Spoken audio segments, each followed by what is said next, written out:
الذي يسمعه إلا بإذنه يعلم ما بين يديه ما شاء وسع كرسيه السماوات والأرض ولا يؤوده حفظهما وهو العلي العظيم.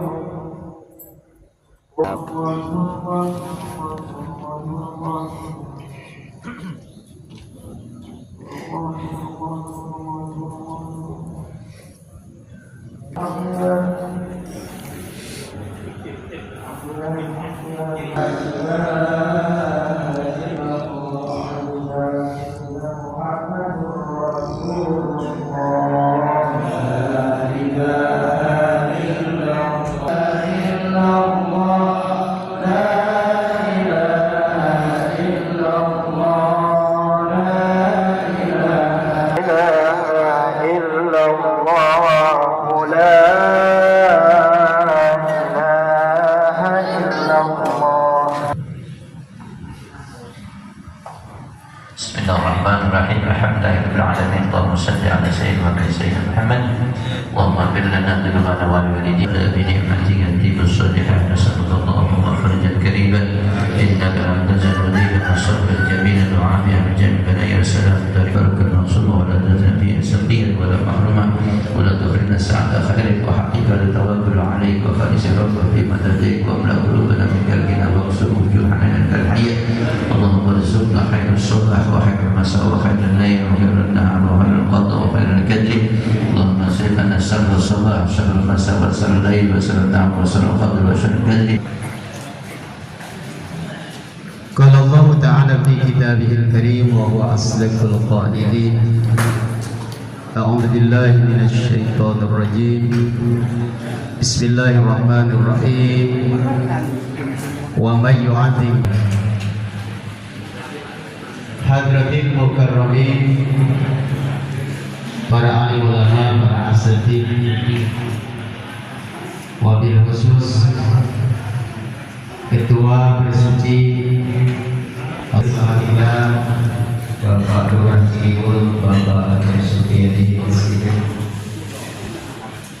Bapak Ketua LPM Lurah Ciliwung, Bapak Tolik Syahrul Hidayat Esa Sorwati, bersama kita Bapak Dewan, bener Pak Pepet, kacang bener.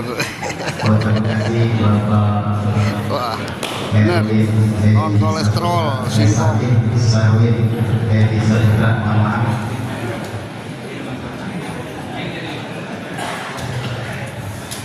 Setiap acara bersuci, juga Ketua RT dan RW yang selalu ikut serta hadir pada kesempatan bersuci, para asatidz yang begitu ramai, Bapak Rudi beserta jamaah yang setiap kegiatan bersuci jamaah dari bersuci ini kita sambut dengan yel bersuci. Yang makan ditunda dulu ya. Yel bersuci dites. Tidak ada bocoran supaya semuanya hafal. Siap? Siapa kita? Siapa kita? Siapa kita? Pancasila, NKRI, beriman, bersuci, Ciliwung, Kota Bekasi. Alhamdulillah. Jadi penyegaran tidak ada yang ngantuk, dan inilah ciri khas yel bersuci yang selalu kita gemakkan di pagi hari ini. Hadirin yang dirahmati Allah Subhanahu wa Ta'ala, setelah kita mengikuti rangkaian kegiatan bersuci, mari kita ikuti bersama rangkaian bersuci selanjutnya. Seyogianya pada awal mukadimah ini disampaikan oleh DKM, namun pada kesempatan ini DKM Masjid Al-Qudwa Pamanda Kiai Haji Muhammad Salim. Beliau sedang keadaan kurang sehat.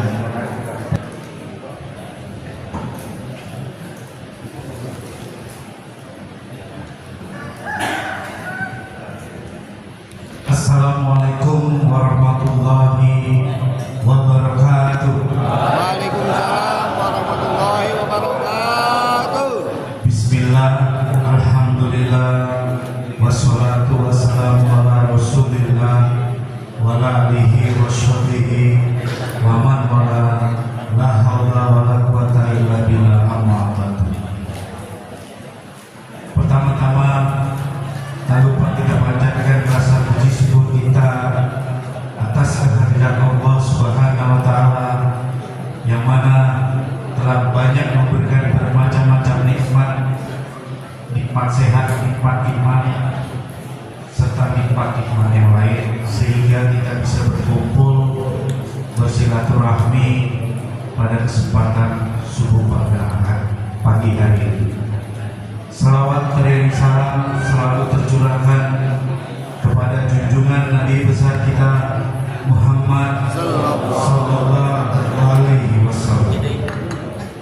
Pertama-tama yang saya hormati orang tua kita bersama, Bapak Kiai Haji Asmar Mansur selaku Ketua Bersuci Berjamaah Cikiwur, dan yang saya hormati orang tua kita bersama Kiai Haji Daud Salim yang kebetulan pada kesempatan pagi hari ini beliau tidak bisa hadir karena sakit. Mari kita doakan beliau semoga diangkat penyakitnya oleh Allah Subhanahu wa taala. Dan yang saya hormati sahabat saya Bapak Lurah Kelurahan Cikiwur, Bapak Aceh Supriyadi. Beliau katanya pengen di Cikiwur aja sampai pensiun. Itu kalau ya katanya gitu. Kemarin mau kita promosi, beliau nggak mau, pengen mengabdi untuk kampungnya sendiri sampai pensiun katanya. Mudah-mudahan beliau sehat selalu. Dan yang saya hormati sahabat saya juga, lawyer Kelurahan Cikiwur, belajar TikToker, Bapak Tolik S. Hidayat. Saya baru tahu Pak, nama S-nya ternyata Saru. Saya udah bertahun-tahun teman-teman nggak ngerti S-nya itu apa. Kata dari bongkar, ternyata S-nya itu Saru.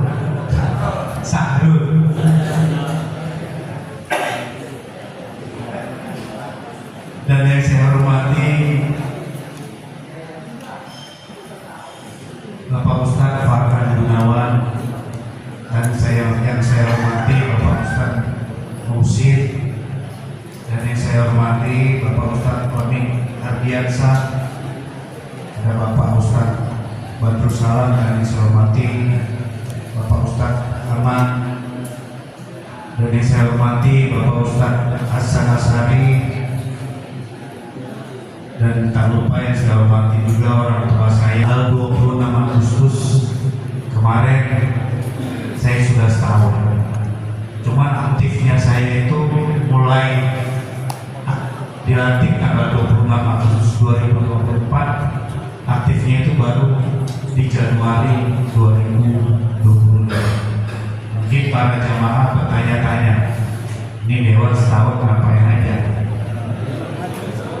Mungkin hanya nih mana apa yang sudah dilakukan. Kebetulan Pak, kita di tahun 2025 ini anggota Dewan yang baru itu baru sedikit bisa merealisasikan aspirasi masyarakat, karena kita anggota Dewan yang baru itu hanya diberikan ABT, anggaran bantuan tambahan nilai yang kecil, karena pembahasan APBD 2025 itu dibahasnya sebelum 2025 atau 2024, jadi Dewan yang sebelumnya.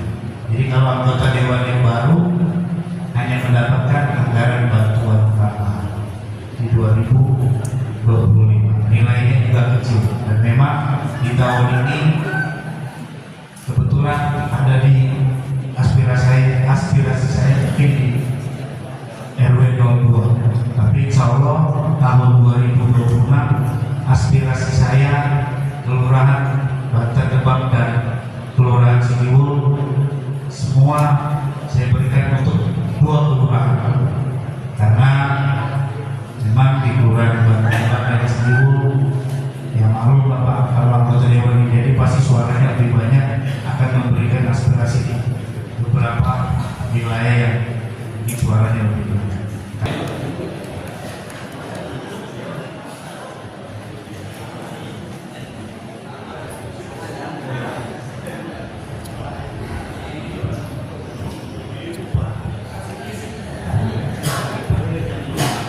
Mungkin itu aja yang bisa saya sampaikan. Kurang lebihnya mohon maaf. Bila itu hidayah. Wassalamualaikum warahmatullahi wabarakatuh. Waalaikumsalam warahmatullahi wabarakatuh. Hadirin rahimakumullah, demikian sambutan yang telah dijalankan bersama dari Bapak Dewan sering menjadi sambutan. Mudah-mudahan apa yang beliau sampaikan tentunya sesuai dengan harapan semuanya dikabulkan oleh Allah Subhanahu wa taala. Hadirin yang dirahmati Allah Subhanahu wa taala, sebelum kita dengarkan tausiah agama Al-Mahfazah, kita dengarkan terlebih dahulu alunan Gemawar Ilahi kepada para jemaah yang sedang merokok atau menikmati hidangan. Selain dihentikan sejenak untuk kita sama-sama mendengarkan pembacaan ayat suci Al-Quran sesuai dengan perintah Allah. Tidak berikan Quran fasadiqulahu wa ansibu la'allakum turhamun. Untuk kepada Farhan beliau sendiri dipersilakan.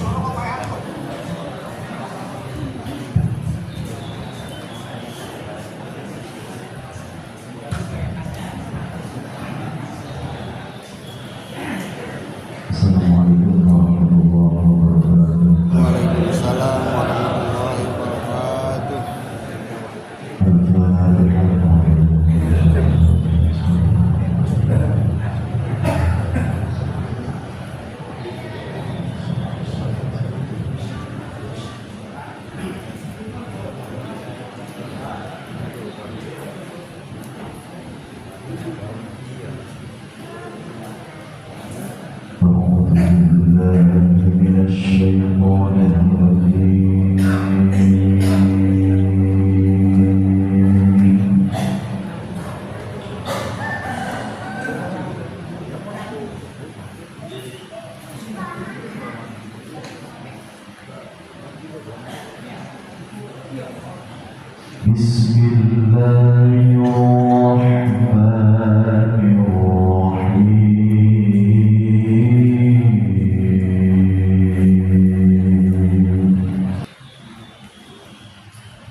الذي خلق السماوات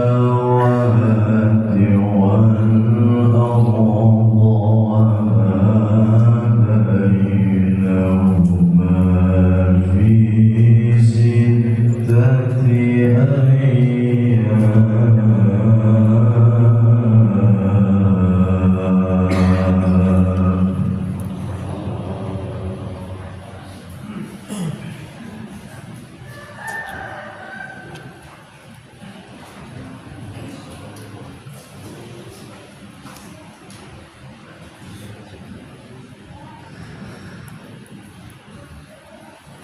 وما بينهما في 6 أيام ثم استوى على العرش.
الذين يبلغون رسالات الله ويخشونه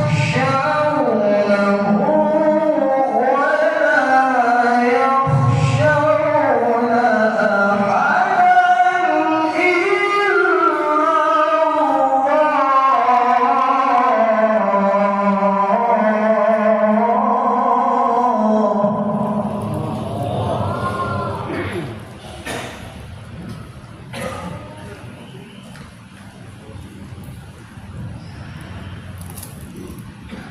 وكفى بالله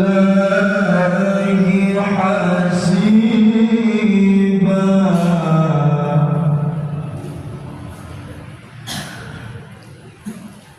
ما كان محمد أبا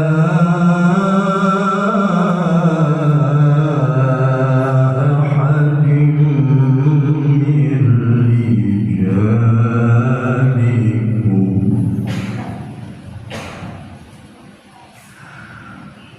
ولكن رسول الله وخاتم النبيين وكان الله بكل شيء عليما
أشهد أن لا إله إلا الله وحده لا شريك له الملك الحق المبين وأشهد أن سيدنا ونبينا محمدا عبده ورسوله صادق الوعد الأمين صلاة وسلاما دائمين متلازمين إلى يوم الدين سبحانك لا علم لنا إلا ما علمتنا إنك أنت العليم الحكيم رب اشرح لي صدري ويسر لي أمري wahlul 'uqdatam min lisani yafqahu qawli amma ba'du.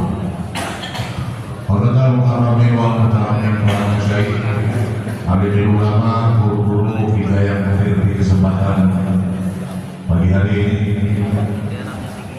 khusus Ketua Bersuci Mukarram Guru kita Bapak Kiai Haji Aswad Soleman. Di antara sekian banyak nikmat-nikmat Allah Subhanahu wa Ta'ala, bahwa nikmat yang paling besar, nikmat yang paling istimewa dari sekian banyak nikmat yang Allah berikan kepada kita adalah nikmat kita diutusnya baginda Nabi Muhammad Sallallahu Alaihi Wasallam.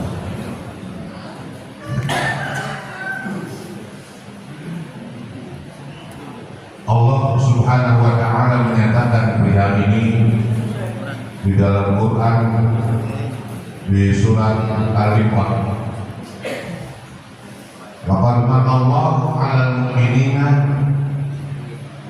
idh ba'atha fihim rasulan min anfusihim yatlu 'alaihim ayatihi wa yuzakkihim wa yu'allimuhumul kitaba wal hikmata wa in kanu min qablu lafil dhalalin,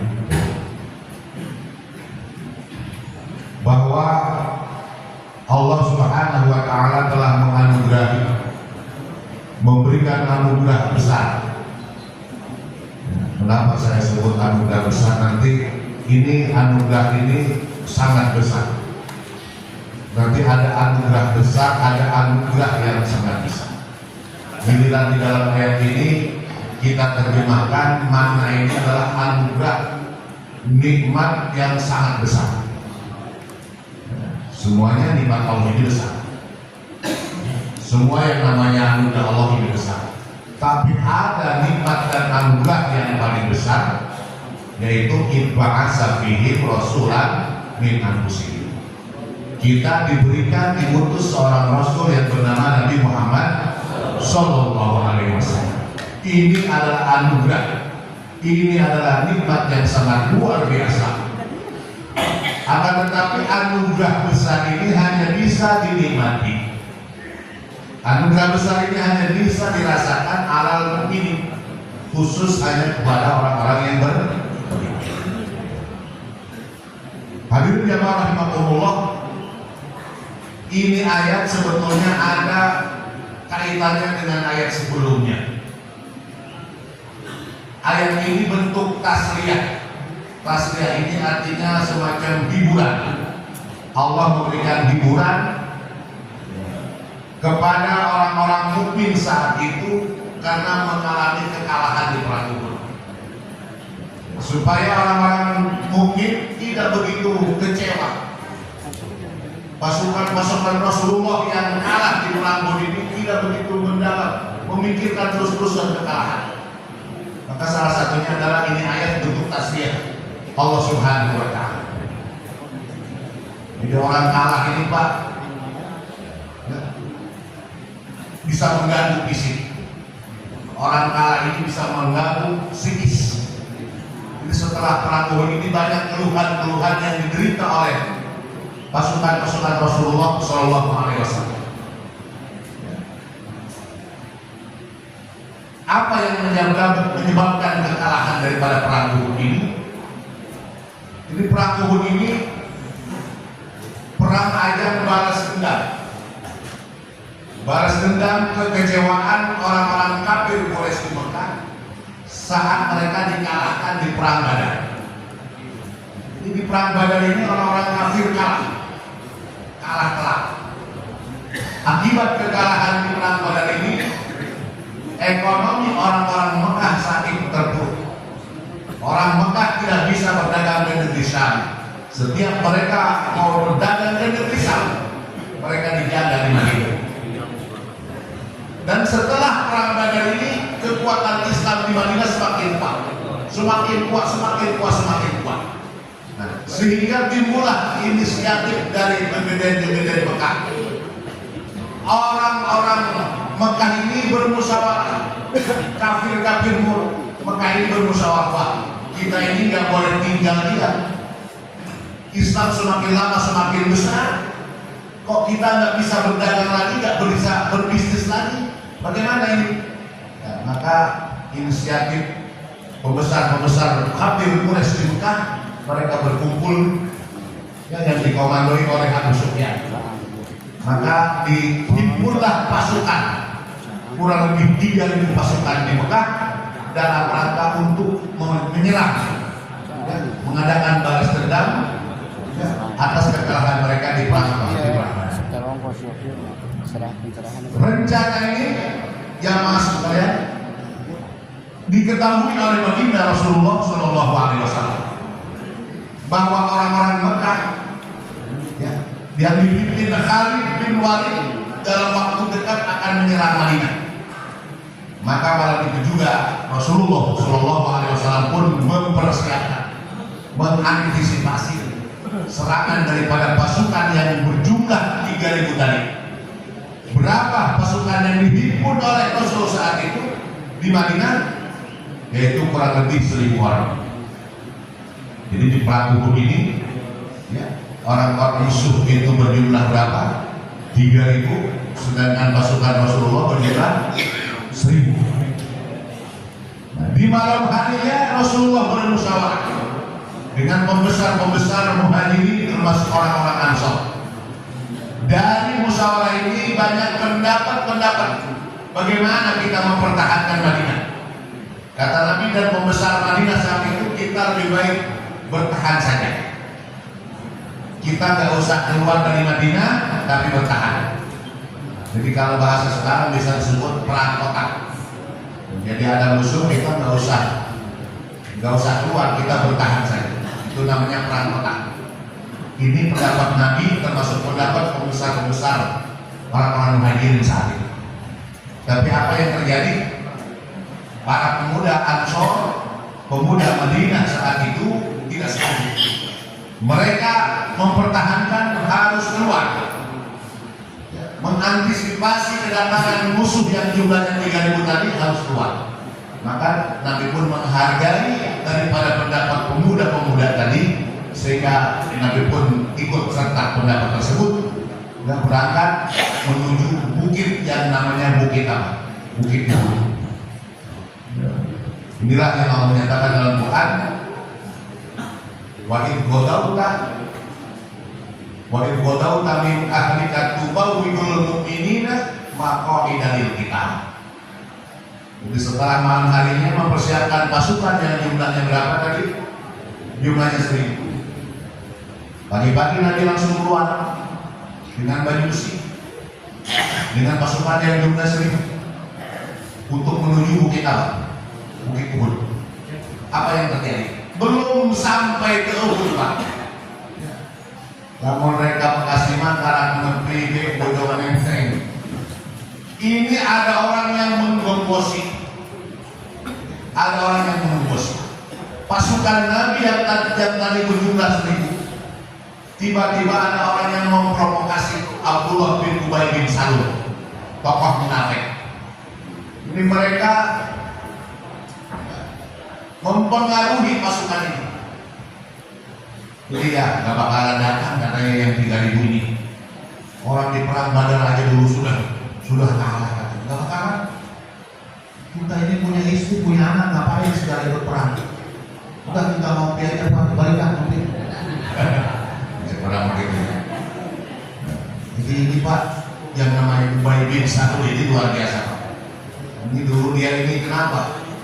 Dia ini balas dendam ke Nabi karena di saat Nabi, sebelum Nabi datang ke Madinah ini, dia kepengen jadi gubernur. Nah, udah siap, udah dikondisikan Ubay bin Salul kan menjadi gubernur di Madinah. Tapi sayang setelah Nabi hijrah di situ mereka tidak terpilih, dia tidak terpilih. Nah, ini ada dendam, Pak. Jadi dia pengen ada udang dibalik kartu dendam. Nah, maka dialah tokoh munafik. Jadi adanya munafik, ya, adanya orang munafik hanya di Madinah saat ini. Ketika Nabi masih di Mekah belum ada orang munafik. Dan setelah ini Islam berkembang ini maka lahir orang munafik. Salah satunya yang ngomongnya itu adalah Abdullah Ubay bin Salul. Ubay bin Salul ini memprovokasi. Kita mau sabar, kita balik aja lah. Ngapain kita perang? Oh. Ternyata Pak, pengaruh daripada Ubay bin Salul ini yang jumlahnya dari 1000 Pak, sepertiga dari pasukan yang 1000 ini berhasil dipengaruhi.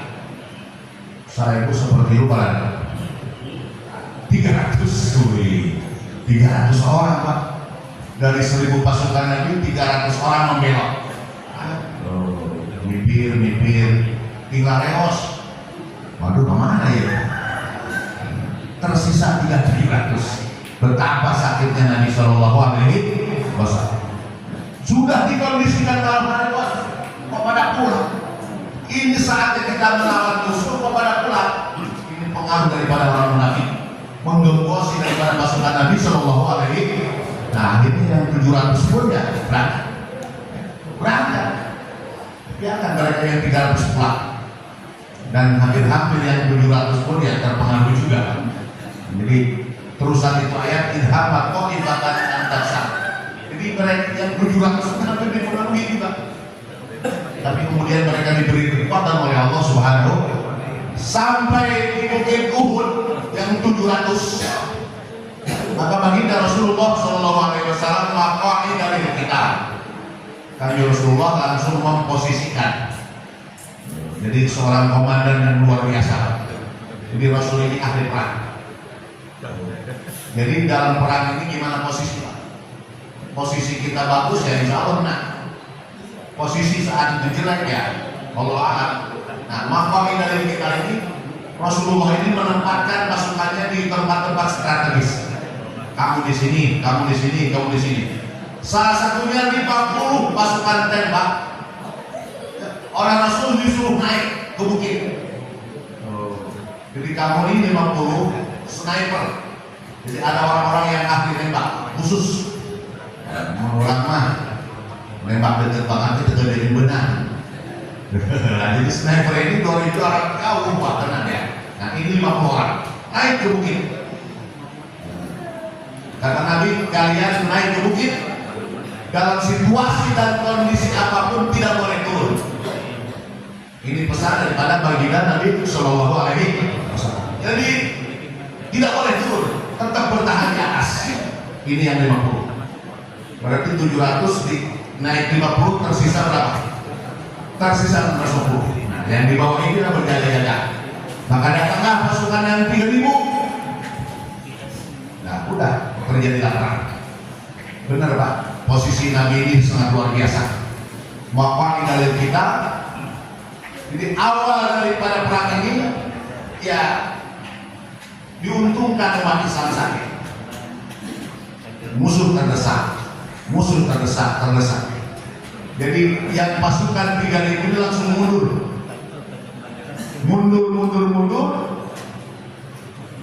Ini pasukan Rasul yang berjumlah dari 650 di bawah dan 50 di atas terlena.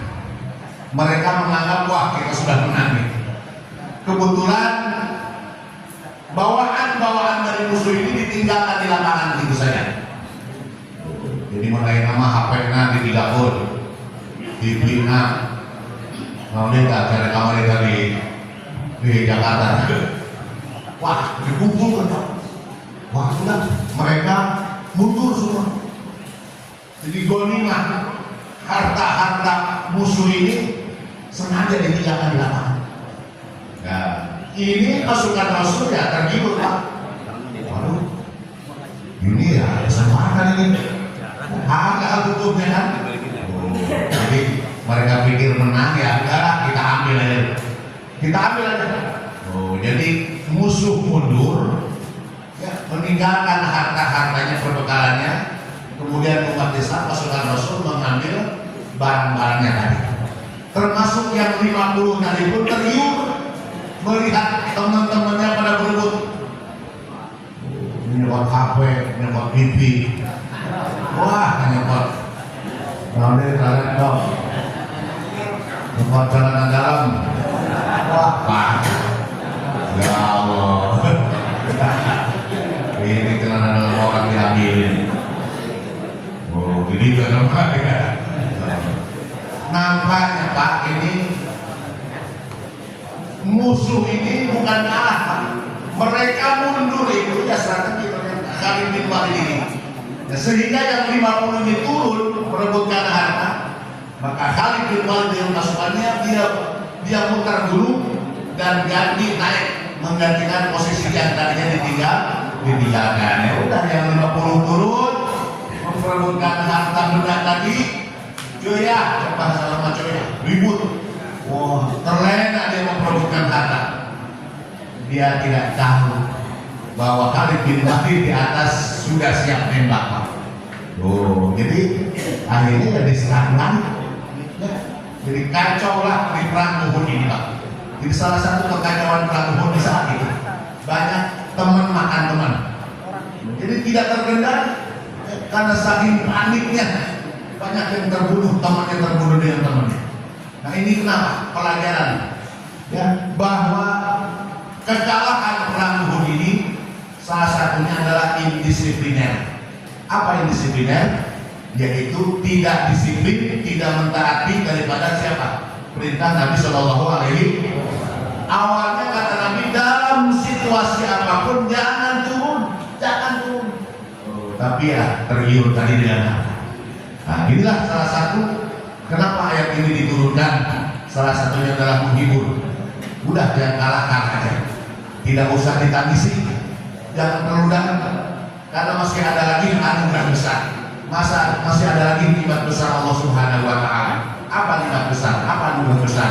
Yaitu ibahasa Rasulan min anfusihim. Allah telah mengutus kalian, yaitu seorang Rasul yang namanya Nabi Muhammad Sallallahu Alaihi.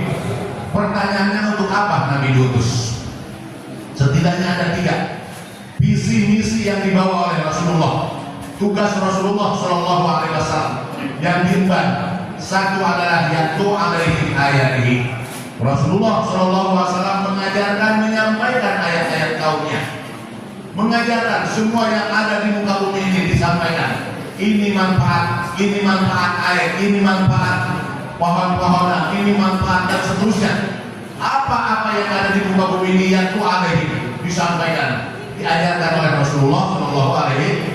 Nah, sehingga umat Islam ini sekarang tahu kepentingan daripada teknologi ini. Ini adalah berkat jasa daripada siapa? Nabi Sallallahu Alaihi.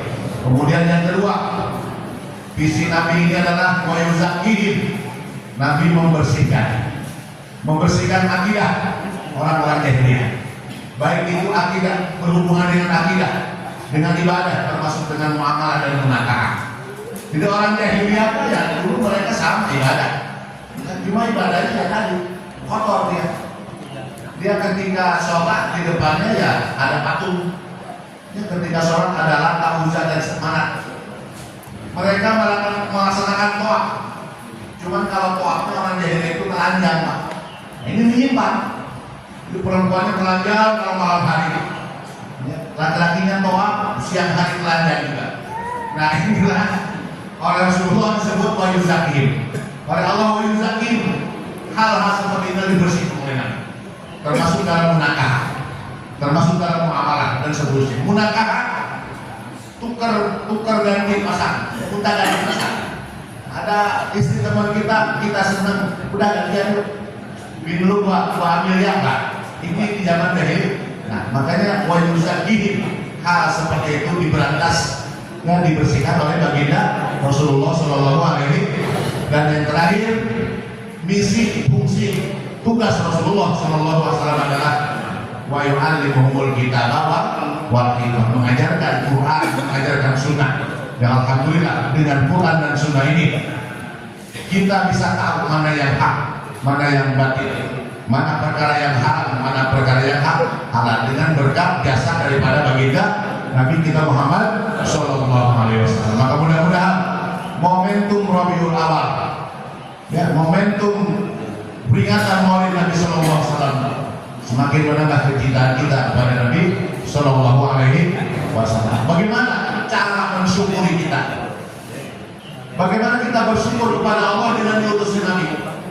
Tidak usah mengatakan syukur, tidak. Jadi bersyukur kepada Allah bahwa kita diutus Nabi itu dengan cara menjalankan apa-apa yang diperintahkan oleh apa? Oleh Nabi kita Muhammad.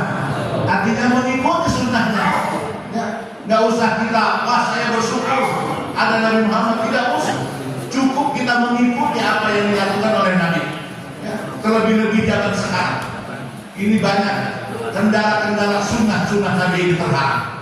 Orang yang melakukan sunnah Nabi di saat zaman semakin kacau, ini pahalanya lebih luar biasa. Ya. Man tamassaka bisunnati, kata Nabi, orang yang menjalankan sunnah indah pasal di umat ini, ketika zaman ini sudah rusak, kondisi ini sudah tidak baik, falahu ajrun ati syahid, maka orang tersebut akan mendapat pahala 1.100 orang mati apa? Mati syahid. Demikianlah Bapak-Bapak sekalian, mudah-mudahan apa yang saya sampaikan manfaat. Kurang lebihnya mohon maaf. Wallahumma a'lam bishawab.